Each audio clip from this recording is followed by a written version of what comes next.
pain do you feel every day on a scale of 1 to 10? 9, 10. Yeah, it's pretty heavy. When I do appearances, my pain level goes up to like a 12, 13. It's almost unbearable.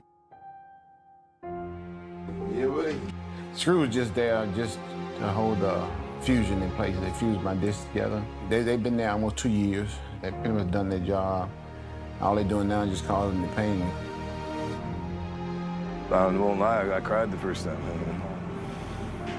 You know, I mean, I never told him that or anything, but, you know, seeing him like, you know, because to me, his strength was supernatural. I mean, it was so above and beyond everybody else's.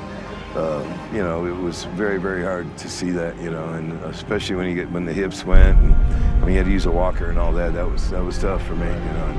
And you know, he got down to, I don't know, 215 pounds probably at one point, maybe, you know, 220. And I mean, you know, I've never seen him this small.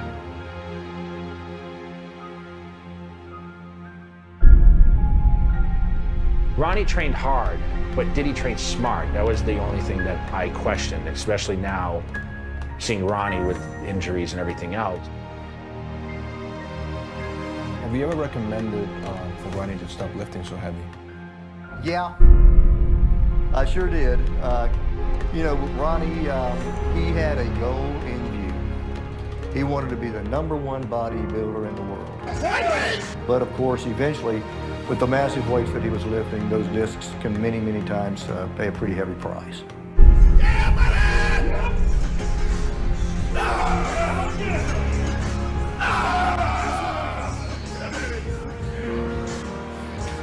Bodybuilding on the surface is, again, it's a great way to build confidence, but it comes at a price for some.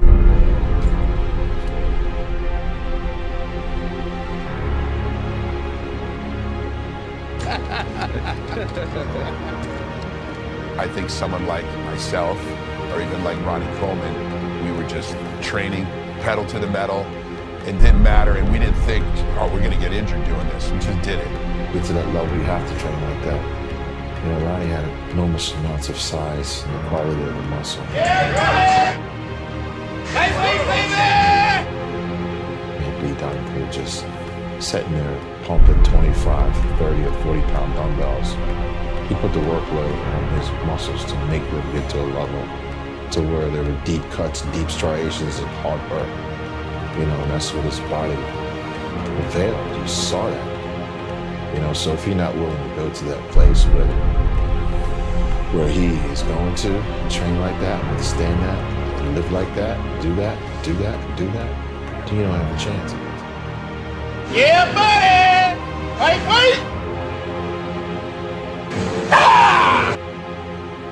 People, they know the type of talent, and they know how hard I work, and they know I put my all in all into it. You know, I don't have any regrets about it. Everybody said, oh, what a shame. That's how we remember him now. You remember the 8-time champ, nobody remembers the 4th time. Nobody remembers Muhammad Ali, last 2 or 3 fights, be it a shambles. They remember the king when he was on top. That's how they remember Ronnie. With that big smile and that personality, who's got time for everybody, who's never turned a fan down. I've never seen in a temperamental mood. So he's got a great legacy, as well as being the best bodybuilder of all time. It's one of the most loved, I'm sure.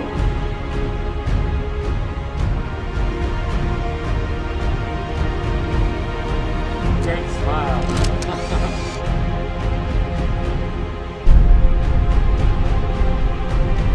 He's still working out. He's still in the gym. I don't think he'll ever stop. Is that, do you think it's a positive thing? Or would you recommend it or not? If I had to pick just for his back, it's probably not the best thing. But for his overall well-being, I think he needs to.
don't know if you can say mind fuck, but it's a mind fuck. Can't imagine coming from being an upper echelon of your sport to not being that anymore, and then just have to deal with that part to be on the other side of that.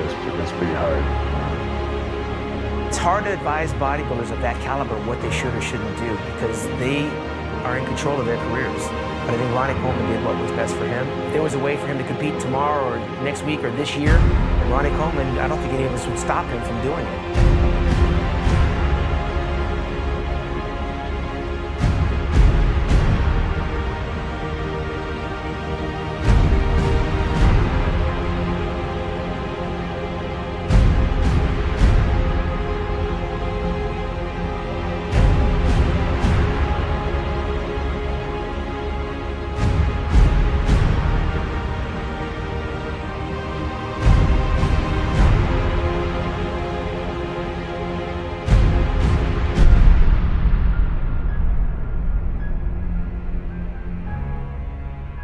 It's very sad, you know. It hits hard for me because, remember, I stood next to him and battled him, and I admired the way he trained. And sometimes I wish I could do that. And now I look at it and say, wow, you know, what did it? I don't know the answer because Ronnie's not going to cry about anything, make excuses for himself. Well, this is why it happened. He'd rather just say, you know, when people say, hey, you know, you're laid up, you had this many surgeries, what do you think? He goes, well, I'm really disappointed I only squatted 800 twice. That's just Ronnie. Everything negative is a positive to him, and that's why he's great. I think I could have got 5 with 800. I could have got 5 reps. I think I could have got 5 easy reps. But I did the 800 squat, and then I went to the leg press, and I put 2,300 on there, and I got 8 reps. So I kind of made up for it there.